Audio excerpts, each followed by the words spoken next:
मोमिनो, अल्लाह से डरा करो और बात सीधी कहा करो, वो तुम्हारे सब काम संवार देगा और तुम्हारे गुनाह बख्श देगा।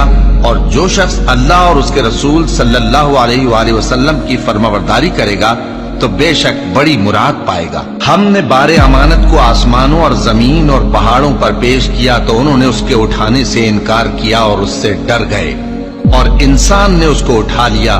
बेशक वो बड़ा जालिम, बड़ा जाहिल है। ताकि अल्लाह मुनाफिक मर्दों और मुनाफिक औरतों और मुशरिक मर्दों और मुशरिक औरतों को अजाब दे, और अल्लाह मोमिन मर्दों और मोमिन औरतों पर मेहरबानी करे, और अल्लाह तो बख्शने वाला है, मेहरबान है। और सुनो, जिस दिन पुकारने वाला नजदीक की जगह से पुकारेगा, जिस दिन लोग एक जोर की आवाज यकीनन सुन लेंगे, वही निकल पड़ने का दिन होगा। हम ही तो जिंदा करते हैं और हम ही मारते हैं और हमारे ही पास लौट कर आना है। उस दिन